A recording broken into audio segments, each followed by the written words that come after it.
Hello, friends. Welcome back to the Earth to Be the Lights podcast. This week is a little different because actually, I don't know, said maybe 4 months we've been talking about the potential of doing a podcast between me and you, talking about Italy, talking about like cultural aspects that we think can contribute to the average well-being of the Italian. And we don't want this to be, we want this to be kind of bit of fun, bit anecdotal, but also a little under the influence of the 60 plus episodes we've done so far. In a sense, I think me and Seb have been lucky enough to speak with a lot of experts and a lot of fields around well-being, and that there are certain areas such as sunlight, connection, balanced food, balanced exercise that are just fundamental for like holistic well-being. And we can discuss further on like why we think Italy is kind of course, there's no perfect culture. There's no perfect culture, but we think Italy are kind of it does well in a lot of these categories. Seb, Yeah, for sure. Well, first and foremost, obviously, you kind of mentioned two there, which were like sunlight and community. And obviously, Italy is lucky in the sense that, unlike maybe Denmark and maybe other countries in the north of Europe, we kind of get great weather all year round. So that obviously must help. I mean, I live in Spain now, and it's obviously very similar climate. And anecdotally speaking, it does help waking up, and you just see the sun more days than not. Comparing that to England, for example, when I used to live in Leeds, where it would impact you when you saw the sun because it was kind of more of a rare thing. And obviously, in Ireland, there's a reason why you're called the Emerald fucking Isle, not because it's scorched with sunlight. there's a reason why we have incredibly green grass. Yeah, exactly. Yeah. So, I mean, that definitely helps. It just puts you in a better mood. I think it makes you enjoy more things, and I think like I don't know how to put this, but I almost like you have more options. Like things become more available, just in the sense of like meeting up with your friends never seemed like a bad idea when the possibility of meeting up in a terrace with a drink or two. I mean, in the sunlight. Whereas like meeting up when it's cold and you have to brave the weather and then like run inside and huddle inside like a pub or whatever. I mean, sometimes that's what you want to do, but you kind of have to. I feel like anyway, almost have to be in the mood for that type of thing. Whereas like you never have to be in the mood to spend time in the sun. Kind of like your body naturally craves that, or at least mine does anyway. Absolutely, and something that I mean, coming from Dublin, I only appreciated when I lived in countries with consistently good weather, or weather that's not incredibly cold or rainy, where you just find yourself having a lot more possibilities in terms of activities or meeting people. And yeah, I mean, like you can book things in advance. In Dublin, you can't really say on the 13th of July we're going to have a barbecue, because you kind of have to wait until the 12th or the 13th to see if the weather's good enough, you know? Or maybe on the 13th, it will get cancelled itself. That Sunny. definitely happens. That definitely happens. Yeah, yeah, yeah. You definitely don't get any plans scuppered by the weather. Or very rarely, anyway. Yeah, For sure. very Yeah. early. Yeah. I mean, the problem we have is that something's too hot, and you're like, oh, Jesus. But I'd definitely rather have that problem than the other way around, for sure. Oh, yeah. As the ambulance drives by. No, yeah, that's definitely a major part in why I think you said that Italy was had one of the lowest rates of depression in Europe. Yeah. That has to be a major reason. I also think another thing we mentioned was community, and the fact that obviously most people know or recognise that in Italy, family is a massive deal, but not just a massive deal in the sense that they think it's important, but in the sense of every Sunday, no matter how many people have moved out of the house or whatever, we all get together for your family meal. Your mum will still cook all the dinner, even if you've probably got a wife and stuff. You meet up regularly. It's not like in England, you kind of meet up with your your extended family, maybe on special occasions or on the odd occasion here or there, or when there's an excuse to. But it's not really like you kind of just really stick to your mum, your dad, and any siblings you may have. Cousins, they're almost considered like they are family in England, but it's not really. Do you know what I mean? It's kind of like a weird one. Whereas, like in Italy, they're basically considered siblings because you grow up together. Like that thing, I think that does make a big difference. And then in my experience, obviously, I live where my family are, they're on the outskirts of Milan.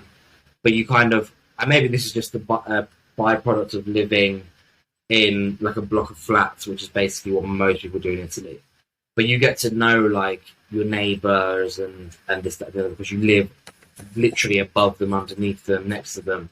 So you kind of, once you've lived there for a few years, you know, you really get to know these people, and there's a close bond there. Whereas the neighbours that I've had in England, you see them like maybe when you're on your way to the supermarket, and that's about it. You know, it's funny you make that point. Just like 2 weeks ago, when I was over in Italy, I was visiting Chiara's house, and I remember thinking, like, we were walking down the road, maybe 50 meters away from her house, and maybe 50 meters down the road, someone was like screaming, as in like shouting at the telly or shouting at something. I remember thinking, there must be low crime in this area, because if something was happening, like hundreds of people would know about it very quickly. And so, like you said, it's very easy for you to know your neighbors because you see them or you hear them consistently. Where I think it's less the case in Ireland, as in, like if someone's shouting in the house in Ireland, you might hear a house or two, or if someone's having a party, you might hear like a few houses either side, but it's not the same. No. And I think that inevitably brings like some sort of bond, like I don't know. I mean, like, you know, most places in Italy, they have like an interior patio or garden, or if it's maybe a more well-to-do block of flats, they might even have a swimming pool or like some sort of tennis course or squash course that are interior as well, that belong to all of the people in those block of flats.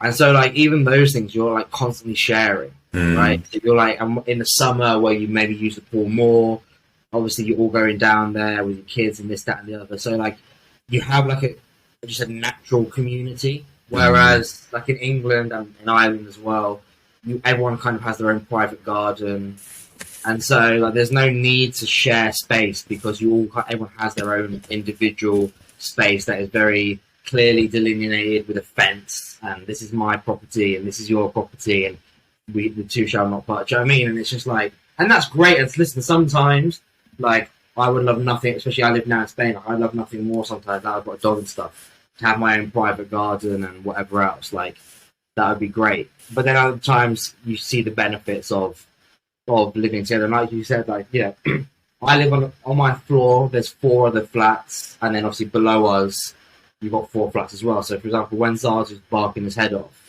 I'm not just pissing off one neighbour. I'm pissing off like 7 other neighbours. Do you know what I mean? So, like, I mean that could be a problem as well, I guess, depending on which neighbour, if you're lucky to have good or bad neighbours. That's it.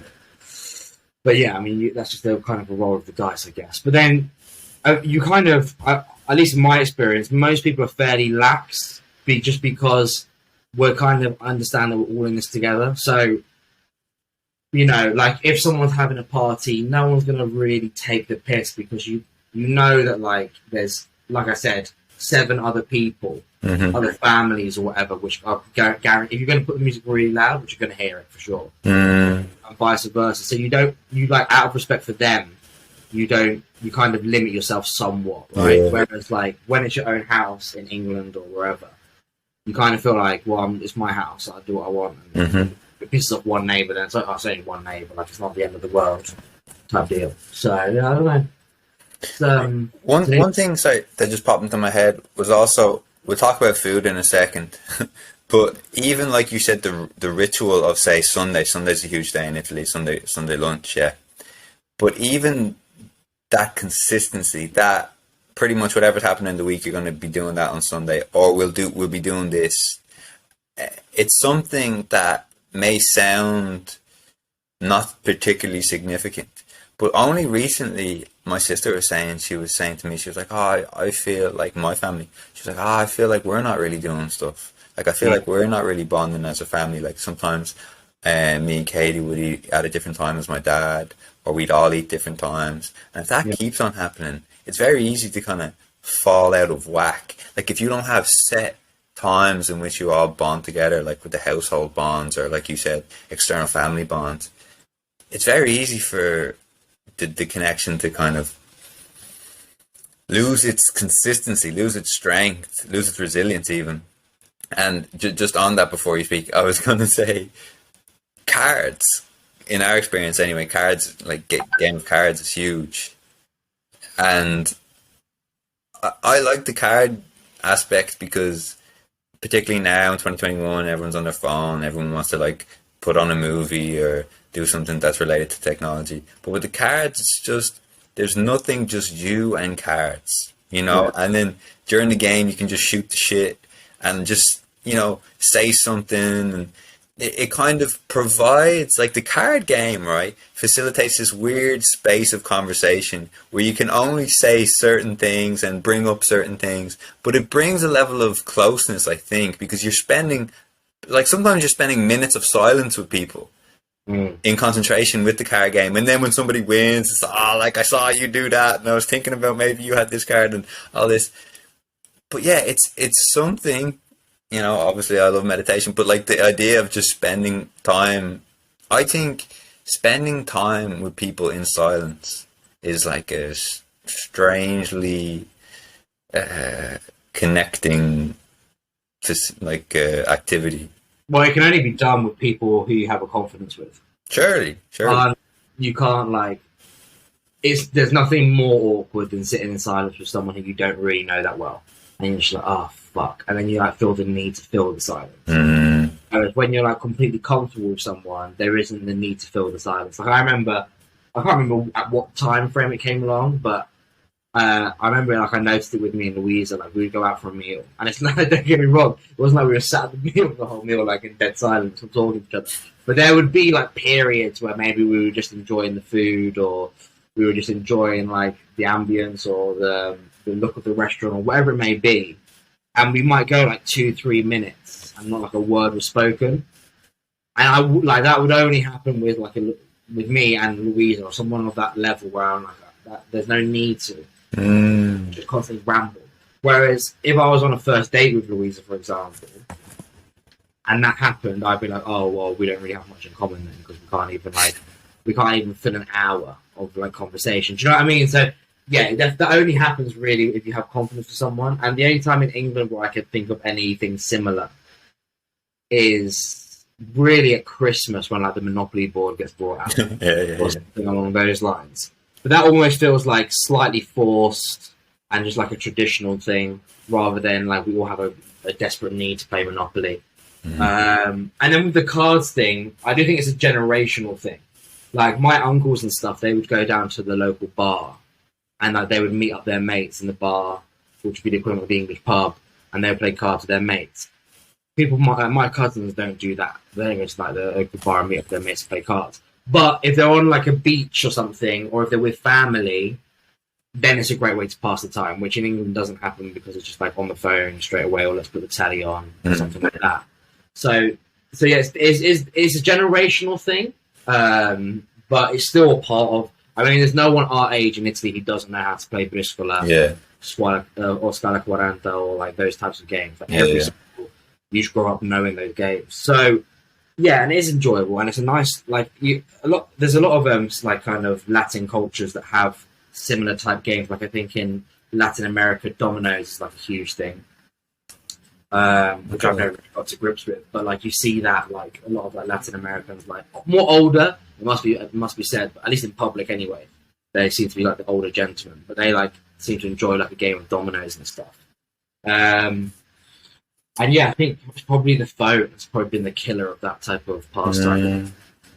And to me, it just came up there. Like, we're going to talk about food in a sec, and we're going to talk about the sacred place of food within Italian culture. But also, I think, unfortunately, like, I'm a big believer that we should hold things sacred in our lives. And when I say sacred, I mean just give them like real significance. Like, they are very important to you, and they're a very important part of your day or part of your week. And I like the idea. I mean, I like you said, the younger generations don't don't play so much. I mean, in my experience, they play quite a bit, but not so much compared to the grandparents.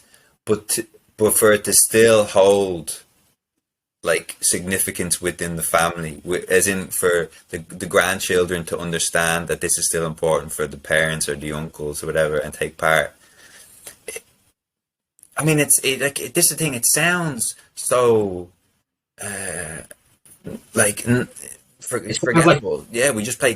overstated or like we're overplaying it. I Yeah, think yeah, yeah. to anyone who hasn't experienced it, it probably sounds oh my god, it's a game of cards. Yeah. But like I think that the main thing about it is like if I think about my time, the times that spring to mind when I would me and my sister would play cards. It wasn't just me and my sister; it was like a transgenerational thing. So we had like it'd be me and my sister. Like me and my sister have been playing cards since we were like 8 or 9. So we could hold 15 cards in our hand in Sky Quadrant. That's when we could play. Otherwise, it's a pain in the ass when you can't hold them all in your hand nicely. But like, and you can read that with the pros on when they like have a complete mess of cards in their hand. Like, oh, Jesus, they're an amateur. But like, but it's nice because you get to. It's like transgenerational, and also like you get both sexes play as well. So it's not just the man thing. So like, when I would play cards, this game of Scala Quaranta or like a game of Briscola or something, there'd be me, my sister, my dad would play on and off. Like, we'd have turns. Like, we'd be like, oh, no, I don't fancy it right now. So someone else would come in. But it'd be basically like a shuffle of me, my sister, my dad, some of my aunties, some of my uncles. And I mean, my grandparents died fairly early when I was like a kid. But if they were alive, they would have been involved for sure as well.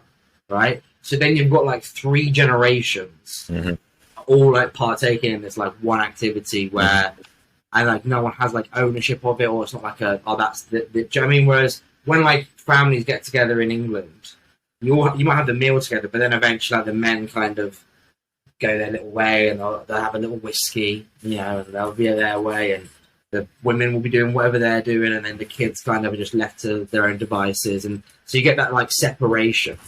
Whereas that doesn't really kind of happen. Like there's I've never seen like even when my uncles have played, I've never seen like when my uncles are playing, I've never seen them like say no to one of my younger cousins who wanted to get involved. Yeah. I'd be like, okay, let us finish this hand, and then once this game's over, you can jump in. You know, it's not like oh no, the men are playing now, so you know, sort yourself out type deal.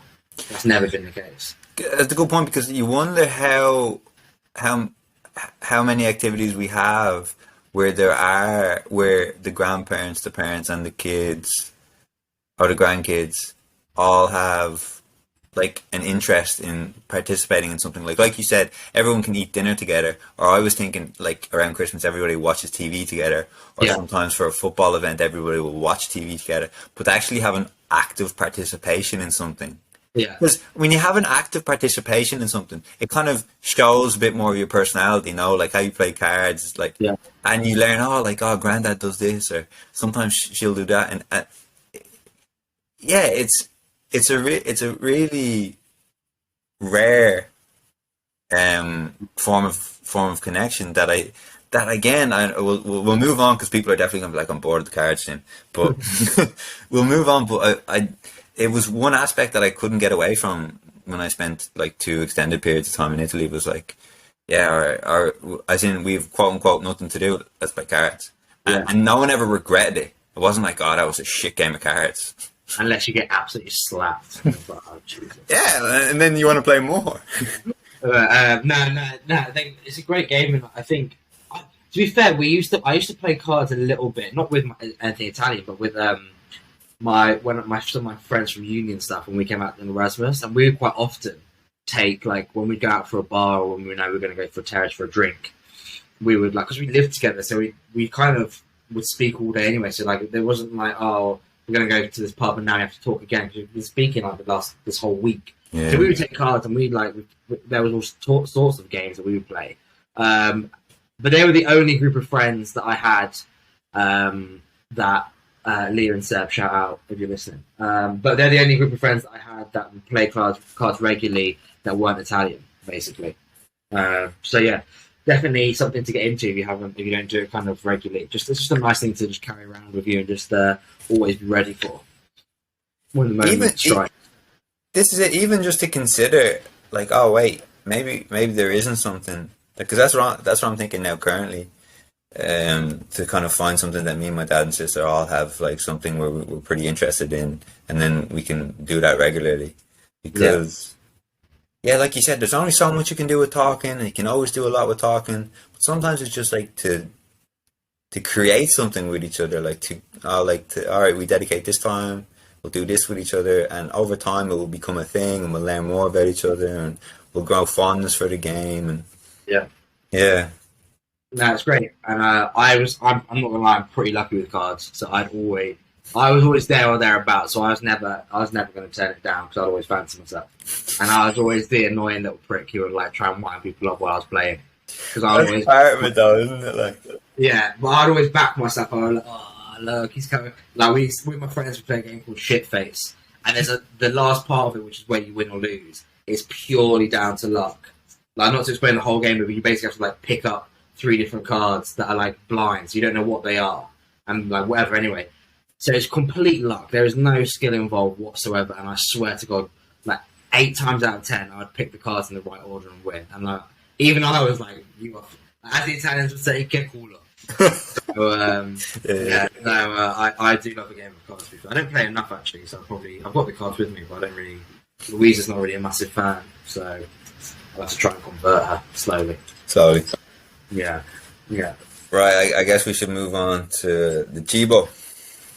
The most important aspects. Yeah, no, basically the reason, like, obviously everyone who thinks about Italian culture obviously thinks about food just as used. It's almost synonymous. I mean, I think probably it's the first thing anyone who thinks of Italy thinks about is the food. But I'm a strong believer that if you have enough enthusiasm for something, that you can find or you can like imprint a certain level of like spirituality into something. So like that could be literally anything. That could be a sport. That could be, a skill like carpentry. I was saying before, like, if you speak to a normal person, they'll be, oh, you just made a table. But if you speak to someone who's really, really into their carpentry, there'll be a certain level of spirituality in terms of the wood that they chose and whatever else. I don't know anything about carpentry, but my point being is that you can find spirituality in anything if you look hard enough for it. And I think where people sometimes maybe get things a bit misconstrued with Italian food is that they think it's delicious and this, that, and the other, and that's kind of all they think about it. And that is true, but I think the difference is that Italians, to them, it's like, even if they haven't recognized it as such, it's actually like a deeply spiritual thing to Italian people, because you grow up with it and it's just plays such a dominant part in your everyday life. And that's why, like, when we see these transgressions from other cultures, like putting the pizza on a pineapple or putting the cream in a carbonara, obviously there's we can joke and laugh about it, but to us it's almost like, I won't go quite this far, but it's almost like misquoting the Quran or something along those lines. It's like, because like these are recipes that are just like so dyed in the wool. They've been passed down by generation. Like these are recipes that don't get touched. Like, these are, as far as Italians are concerned, these are perfected. And so there's like, you're lucky enough that we're giving them to you, let alone you taking the piss and then trying to add something to it, right? And that's where like, but then on the flip side, it's like maybe we sometimes give it too much importance. Like you place too much value on something which could be seen as a means to an end. In, like crudest terms, at the end of the day, you could just say, well, food ultimately is there just to fuel you and to stop you from dying. And that is true. It's true in one sense, but if you give it the weight that you're talking about, if you give it the sacred weighting that you're speaking about, then it's not. Then they're like, oh, well, like, food for me is way more than that. Or the food that I put into my body has to be like treated and created in such a way. It's not just that I'm in a rush and I'll just eat this because I'm hungry. It's rarely like that. And sorry, just before this pops out of my head, like you said, right? Everybody has their own story about, oh yeah, I was with this Italian, and then they said that I shouldn't put the salt in like this, and they should do that, and then it was a bit overreaction, and or everyone has their story like that. But I Yeah. sent you the story a few weeks ago when I was with the chef. I was volunteering in this place, and I was with the chef for a week. And I like playing this game with Italians of asking them would they like to go a month without one particular food or a month without another one. And because I like it so much, because if you do it in Ireland and England, they just go like, yeah, I could do it. Like, I mean, either it's there's no real attachment in Ireland. They're like, oh no, I could never go a month without carrots or a month without broccoli or potatoes, But like this question, like if you ask the average person in Dublin, they're like, I don't even eat these anyway. But Yeah. I asked the chef, I said, if you could you go I go 6 months without rosemary or 6 months without basil, right? Yeah. And he looked at me and he just says, death.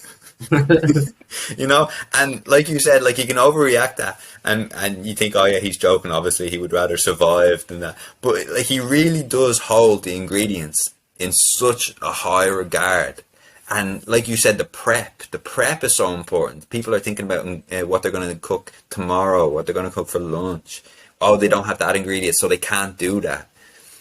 And like I mean, you joke about misquoting the Quran, but it came to mind that it's a bit like a holy scripture in the sense that Italians don't like deviating from what the recipe is. And that is my biggest qualm, just in the sense that I think like there's some level of like beauty to the fact that Italian cuisine is almost so perfect that you could quite happily live a happy life and never touch or never have to alter an Italian, like a traditional Italian recipe, right? Mm. And you would live a very fulfilled life in gastronomical terms, for sure.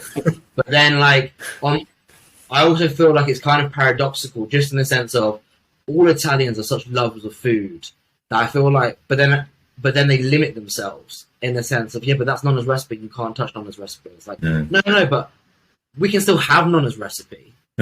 Let me just try and experiment here. I'm not talking about putting fucking salad cream on your fucking bolognese or whatever, or your lasagna. I'm not talking about that shit. But I'm talking about, like, let's try and, like, take it to a new height. Like, why are we just limiting ourselves at this level? Like, maybe we can get to somewhere even higher. Mm-hmm. And that might seem, like, impossible. But, like, let's just try. And, like, there's, I forget his name now. That's really going to piss me off. But there's a really famous chef in Italy. And at the start, he was, like, lambasted because that's what he was trying to do. He was, like, trying to reimagine like Italian classics, and it wasn't to shit on Nonna's recipe. It was to pay reverence to them. So, like Nonna's recipe is always fucking Nonna's recipe, but like we're in 2020 now. We can't keep. Do you know what I mean? Like we can enjoy those things, but why don't we try and push them even further? Mm-hmm. It's only when and he was getting lambasted, and then it's only when one of the best food critics in Italy said that what he was doing was worthwhile. Was when the rest of the food critics that had been slating him were like, oh, actually, yeah, it's really good. But, like, he faced... Whereas in England, for example, no one's going to batter you for trying to reimagine a toad in the hole. Because it's never held in such high regard anyway. Yeah. So people's like, yeah, it's a nice little toad in the hole, a shepherd's pie. Yeah, it's cool. But no one's going to be like, oh, my God, you used beef instead of lamb in your shepherd's pie. You mental. And that's not going to happen, right? That level of like outcry, whereas it doesn't, and that like to some extent does piss me off because it's like the reason we got to where we got to is because people were like brave enough to kind of push boundaries. Yeah. So like it does feel paradoxical to me that we kind of have now decided that this is where the limit is, and the creativity should now stop. We should never try to do anything again. But yeah, like, and it's not just about the food. Like, it's not about the actual food. It's about the whole ritual around the food, right? So it's like, for example, yesterday I made like a pasta alla arrabbiata, which is basically literally translated as pissed off pasta. But what it actually means is basically spicy tomato pasta. That's what it actually means. But I've been thinking about it for a week. Not that I like needed to think about. I knew the recipe off my hand, but like I was like, I can't wait for Saturday. Arsenal are going to play. I'm going to make this sauce in the morning. They'll be ready for the time Arsenal plays. I'm going to eat the pasta during the game. Yada yada. I mean, Arsenal smashed 5-0, so that put a bit of a down on it. But like it's that whole kind of thing Whereas like, and then in a very more traditional sense, obviously I'm here in Spain just with Louisa, but in a more traditional sense, like we said before, the whole family comes over. It's a deal. You get to see your cousins who you haven't seen for a week. And you get to catch up and this, that, and the other. And then more often than not, one of the aunties or whoever is coming over will probably bring over the dessert. So then it's their time to show off, and this, that, and like that's what it's about, really. At the end of the day, like it's a little competition. Like if you ask any of my aunties, they all kind of slate each other's cooking. Yeah. They all think they're way better than the other. And the only person that they unanimously will acknowledge that's better than them is Nonna. No. That's it. Like, you'll never touch Nonna's cooking. And that's just how it is. And we all just accept that. Do you know what I mean? It's like if you're Messi's child. It's like you're never going to be better than your father at football. So just like you can be good, but you're never going to be Messi. Yeah. But that's every family in Italy. Like that's just everyone. No, Nonna's cooking's the fucking best. So it is what it is, but and in reality, like it probably wasn't the best. Like if you, like technically speaking, like I could maybe go to chef school, and technically my fucking spinach pasta might be better. But like there's a certain romance to Nonna's cooking, so that's why it's never, And then the other thing as well, which like why I love food so much and why I think it's so powerful, is that like it has this capability to like transport you to places or to moments or time. So like even though I haven't been to Italy for like I don't know, maybe 2 years now because of COVID and everything else and whatever else, and even though I'm not eating it with my family, but like when I cook an Italian dish, like it does transport me back to the first time I ate it, or it does make me feel somewhat connected to Italy in some way or shape or form, and there's few things that maybe music has that kind of capability. But I can't think of many things off the top of my head that have that like power to really like hit you emotionally. And that's why I think like it's important to give food such reverence. Yeah. And that's why I feel like, and I know a few friends who only see food as a means to an end, and that's fine. Or, they only eat chicken and rice because they want to like lean up or whatever the fuck they're trying to do. And whatever, each to their own. But I just feel like you're missing something so much by doing that, It's like, I can never prove that food cooked with intentional love, like love of the food, love of the process. You're not rushing it. You're not like, you just love this. You love making this recipe. I can never prove that is why the food tastes better or if it tastes better. But I mean, even joking, I've spoken with loads of my friends in Dublin and loads of people get chicken rolls and like it's just basically like a French baguette with like a chicken fillet and lettuce and mayo. That's pretty much it. But if you go to one place in Dublin, it could be absolutely breathtaking, and then another place it just like it feels soulless. And then a lot of people just say, it's about the love. Like the person didn't put a lot of love. Here's a good kind of example as a foreigner to the Irish. You can order a pint of Guinness in England, and you'll get a pint of Guinness. But it's not the same as ordering a pint of Guinness in Dublin or when we went to Galway or wherever, because and people say, it doesn't travel well. I'm not talking about the fucking travelling of the Guinness. I'm talking about that. What I mean is, you guys, whilst you fucking, Dan, forgive me here, but whilst your food is fucking terrible, but you pay the same reverence to a pint of Guinness as Italians do to their food. And that's not me taking the piss. I'm being like deadly serious. Like I remember the first, and this shows how like naive I was, but I'd never had a pint of Guinness. And then by the time we were going to Dublin, I kind of was like, right, I'm definitely going to stay off Guinness. So that my first ever Guinness is actually in Dublin. And then you took me to a pub, and we ordered a Guinness, and then like it took 10 minutes to arrive, and I was like, no, Joe. And I was like, what the fuck is like, Jesus Christ, it's not even that busy. And then you're like, nah, but like he's got to like let it rest, and this, that, and the other, and you're like explaining this whole ritual to me. And again, it's kind of like what you were saying with the love of it, right? I don't know if technically on a purely flavor level, if the Guinness is actually that much better for letting it rest and for doing this and for pouring out of the certain tap and all that shit. Who the fuck knows? I think it's almost impossible to tell, right? But the fact is, you believe it does. Yeah. And so believing that it does, it does. It's as simple as that. Like, it's just simple. And if you think that, like, I remember you telling me, oh, no, like, some pubs have, like, a hot tap, like, you want to get it from that tap or whatever the phrase is. And again, that blew my mind. But again, if you're blindfolded, you probably couldn't tell the difference if it was poured from the good tap or the quote unquote bad tap. But you believe that when it's poured from the good tap, you're getting that proper stuff. And so then when you drink it, you're like, oh yeah, this is the good tap. And you're like, and that's all that matters. Like, it doesn't actually matter if it really is better or not, you know? And so I think, and I think that's actually probably a good, like, similarity there, is that, like, yeah, maybe Irish people don't pay much attention to their food in the way that Italians do, but you definitely do to your Guinness. And that's not, I'm not, like, talking down on it. Like, if I was Irish, I'd hold it in the same reverence. And I think and that's what makes having a Guinness in Ireland so much different to having it anywhere around the world. Because even, I think don't they have like a plant, or they make it in South Africa or something? I think they've one in Nigeria. In Nigeria, right. So technically, if we're being honest then, if you had a pint in Nigeria, it should be, flavour-wise, because they didn't travel, it should be the same as having it in Ireland. I can guarantee you it's not. Do you know what I mean? Because the barman won't, he'll just pour it for you, because Guinness in Nigeria isn't a big thing. And, like, you don't have lists. When we went to Galway, and we all, like, had that, I'll never forget, we all had that pint of Guinness, and, like, to me, it was just another lovely pint of Guinness. But, like, to you and your friends, you all kind of, like, unanimously nodded, and then were like, each one of you had your own little ranking, oh, yeah, top 5, or, like, top 3, or whatever. And because in your own head, you have, like, a little list of, like, top 10 Guinness pints. You know? And, like, I think that's great. I think that's fucking fantastic. Yeah. And it's basically the exact same thing but with food in Italy. Man, and it comes full circle to just me saying how important it is. I think how important it is to have something in a sacred, something that means a lot to you, something that you really care about, something that you want to learn more about, that you just hold in a very high regard.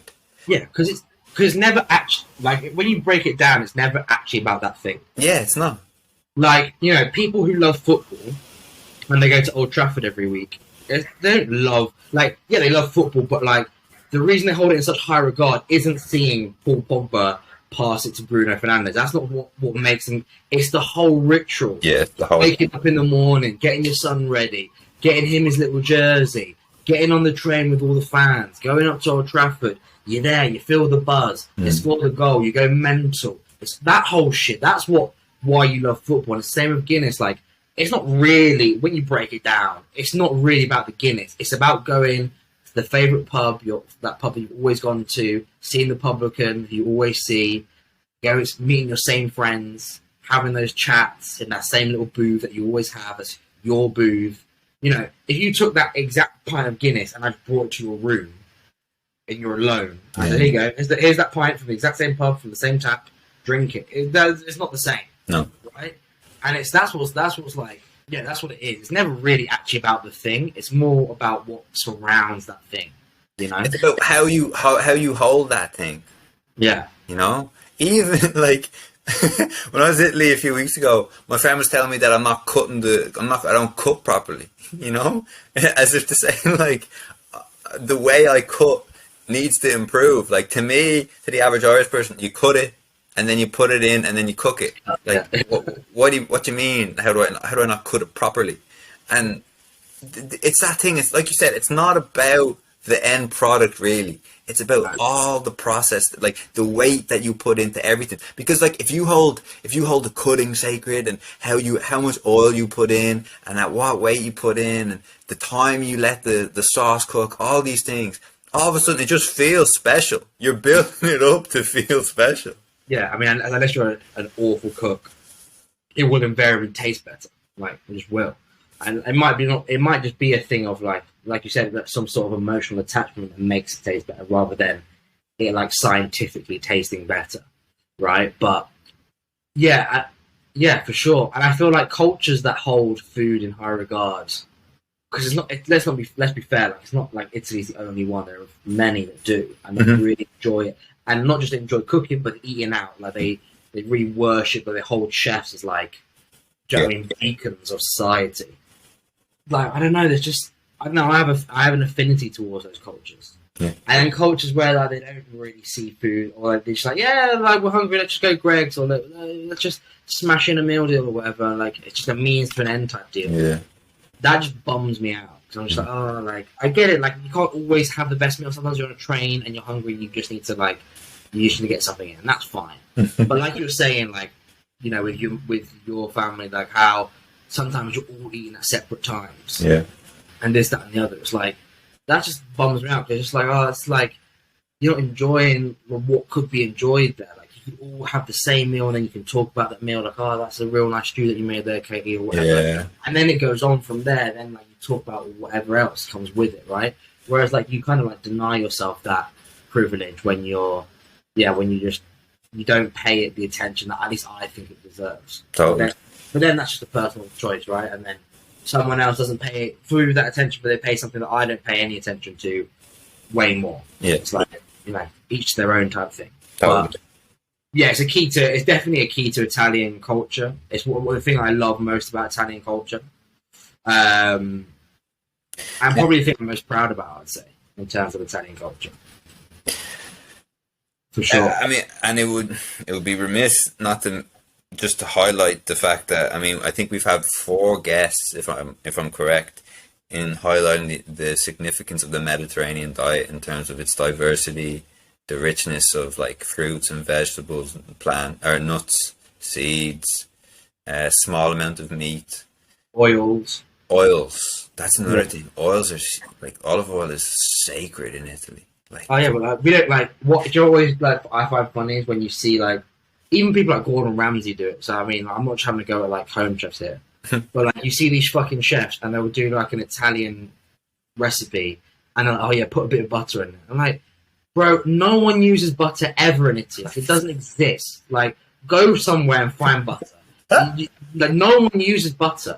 Like even on toast, like on a bruschetta, you don't. No, never. No. Like butter only exists for baking. That is the only place where butter is welcome in terms of Italian food. So it always cracks me up when you see these like big chefs or whatever, and they're like, "Oh yeah, we're gonna make a pasta, blah blah blah." Yeah, and then you want to just fry off the shallots with your butter, and I'm like, you don't want to do that. So if we're going to be making a French meal, yeah, let's use all the butter there is. But if we're going to be using an Italian meal, that's definitely olive oil. So, like, yeah, olive oil is just, like, sacred. It just is, you know? Like, they pour on every... Like, to the point where, like, in Italy, like, if this is a bit crude, and maybe it's a bit old-fashioned, and I think, like, now they kind of do have certain creams and stuff.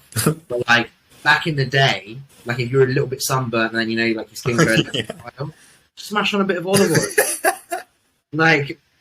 Why not? Like, do you know what I mean? That's like, of course. I remember my dad had like a little delicatessen, and one of his like best-selling products was like this olive oil-based, like basically moisturizer. Yeah. My dad doesn't give a shit about any of like that cosmetic stuff. He was like, oh yeah, but look at this, and he's like going mental for it. Just get olive oil in it. Do you know what I mean? Like, olive oil is like the thing. Like, olive oil is just there is no. I remember I was out for pizza with my mate like 2 weeks ago. And halfway through it, he asked the waitress for olive oil. Yeah. And he just wanted to sprinkle a bit of olive oil on the pizza. I was like, what? But okay. Yeah. It's probably going to make it better. Yeah, I wouldn't do that. I mean, I suppose you have to have the pizza in question, but that's the thing as well. Like, olive oil is like its own taste. Whereas like in England, olive oil is only ever used to cook, like to fry something. Yeah.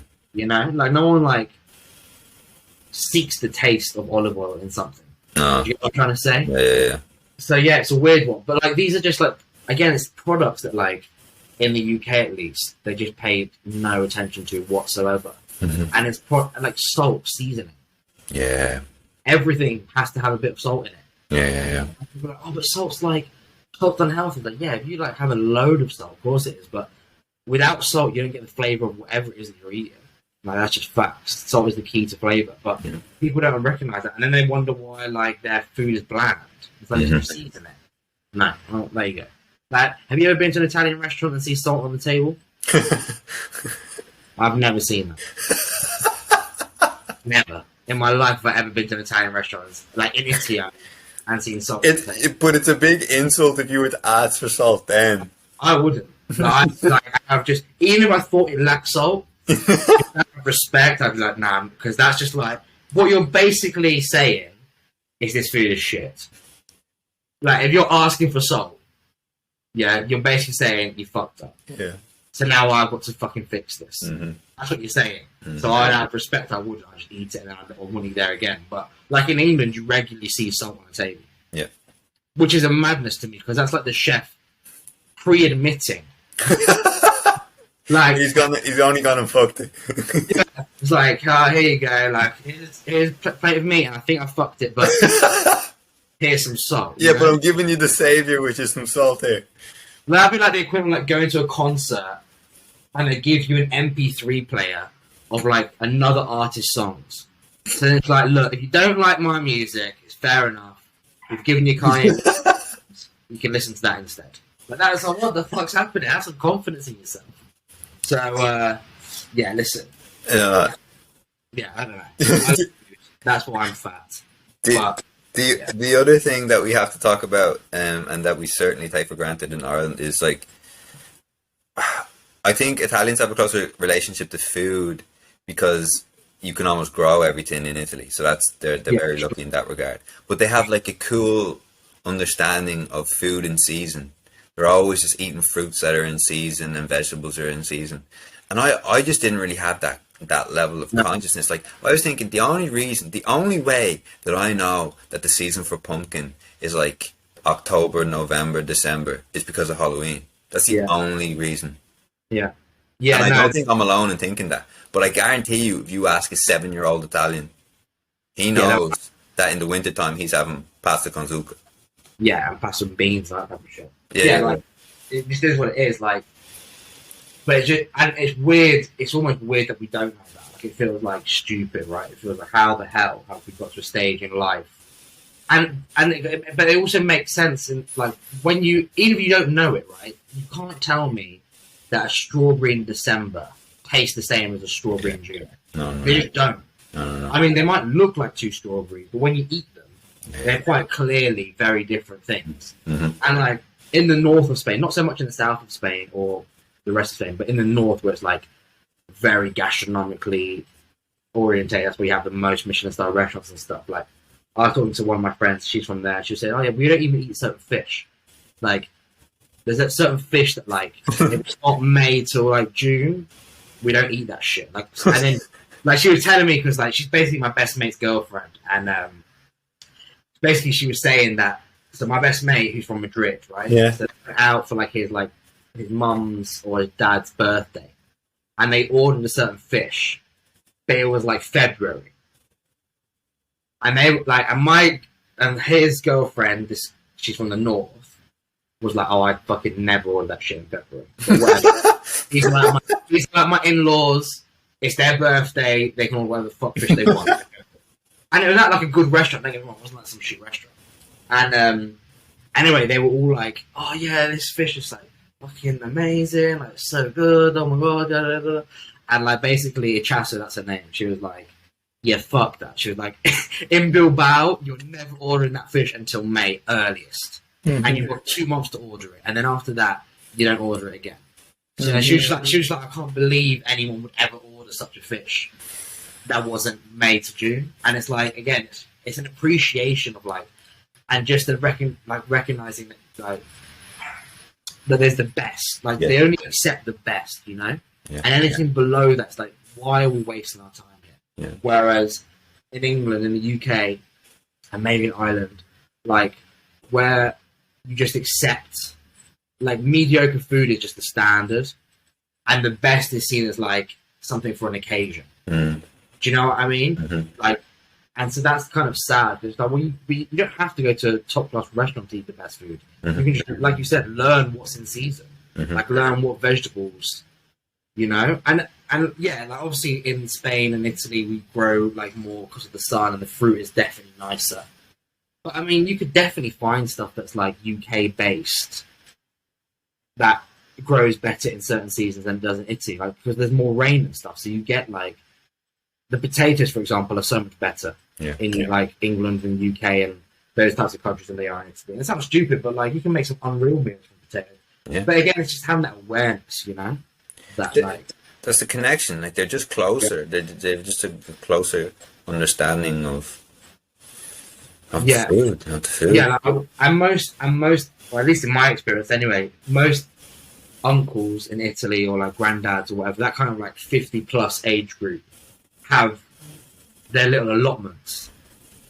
And so they grow like their own little, tomatoes or beans or whatever it may be. And so when they're in season, they share it out to the family because all of a sudden, like what would happen with us, my uncle had like a fairly big one.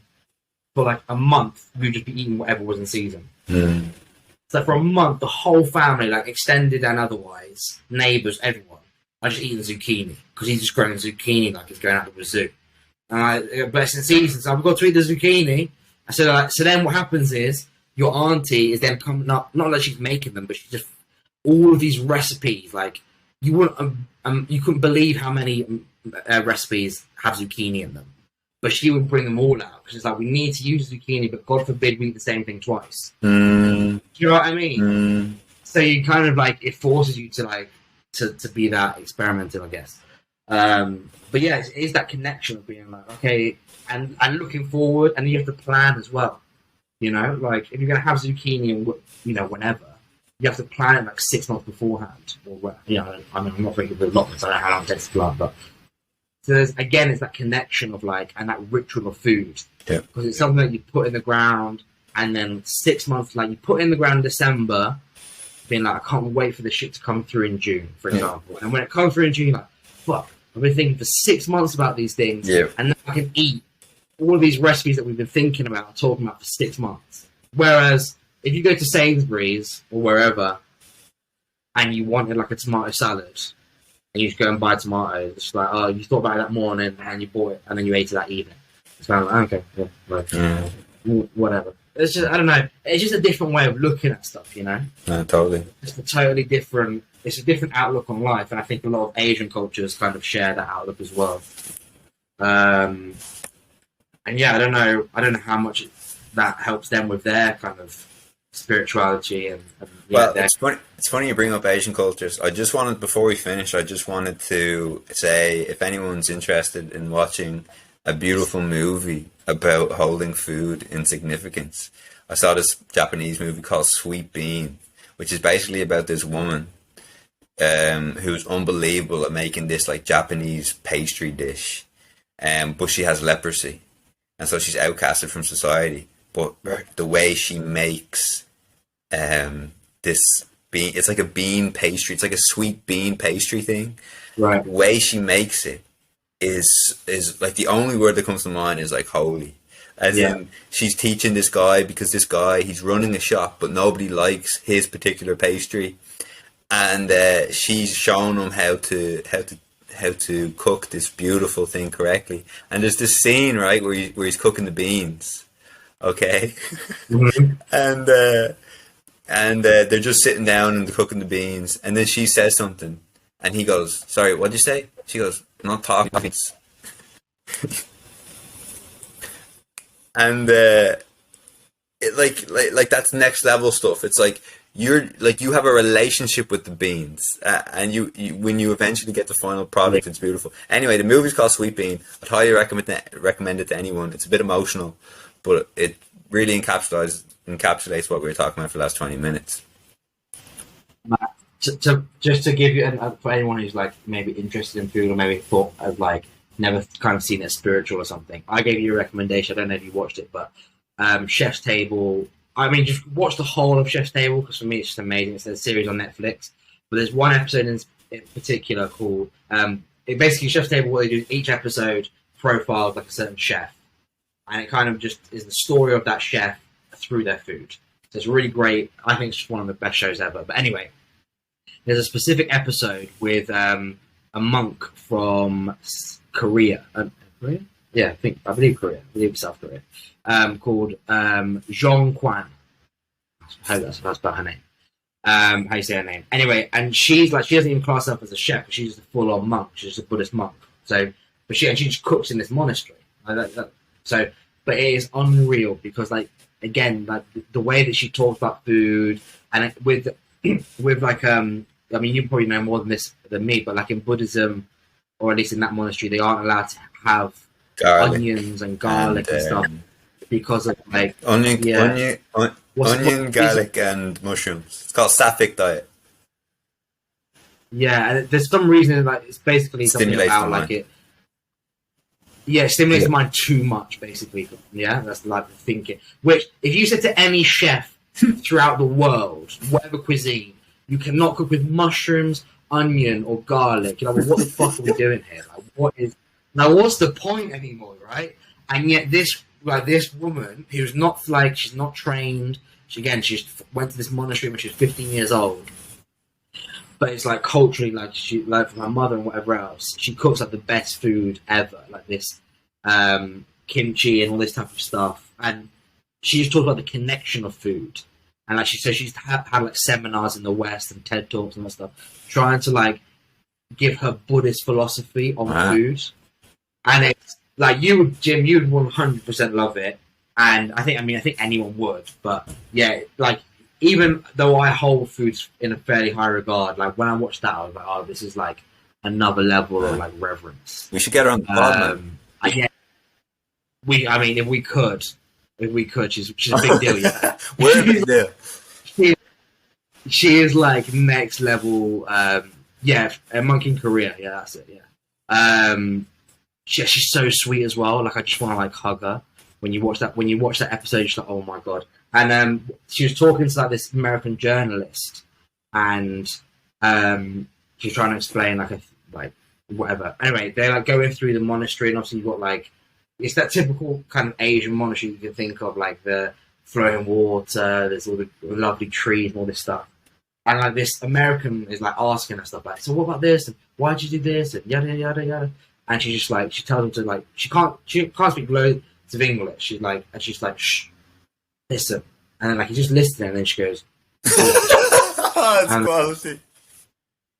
And then she just like walked away, and then he was like, "That's her food. Like that's what her food is. Like orchestra. Like it's just the smallest things, and they just all like play in together, and it just makes it like." And she was like, "And yeah, I mean, honestly, I might even watch it tonight. Again. I might watch it tonight. Yeah, thanks, man. I literally watched it 2 weeks ago, but I might watch it again because we're talking about it. Like, gives me goosebumps. But yeah, like she explains it in such a way, and also with her Buddhist background, where it's like, wow, like even Italians have something to learn when it comes to this woman in the sense of how high she. And again, she, like we said, she doesn't use. It's all vegetarian as well, so there's no, obviously they don't kill any animals and stuff. So no animal product whatsoever, and then no onion, garlic, or mushrooms. I mean, like. To anyone else, you'd be like that. That's like even vegans have mushrooms and garlic. Do you know what I mean? Like she doesn't have any of that stuff. And the best chefs in the world are like she's the best. Like we can't compete with them. And she has no training. Like it's just another level. So yeah, anyone who hasn't watched that stuff, go watch Chef's Table. Jean Quana. Well, listen, I think we've talked enough. Just been fun though. Yeah, for sure. Yeah, it's a nice change from the normal rhythms. Depending on when this will be released, it's probably in the midst of an intense month where we discuss a lot of serious. I mean, every month's intense. So, yeah, so this will definitely be released then. But we hope you guys enjoyed it. Maybe we'll do like a few more kind of now and again of these more semi-relaxed ones. If you guys feel like you want to hear these ones, and we can maybe get some more guests on that are more, I don't know, more relaxed or more kind of chilled out, so to speak. Absolutely. Yeah, so if you guys enjoyed this, let us know, and then we can definitely look into doing that some more. And if not, then we're wasting time. But yeah, that's it really. Hope you guys have a great week. Ciao. Ciao, ciao. Hi guys, thank you for listening to the podcast. Please don't forget to subscribe and leave a 5-star review if you haven't already. Every review helps us climb the podcast charts so that even more of you can listen to our amazing guests. We really appreciate the support. Remember to tune in next week, but until then, keep safe and have a good one.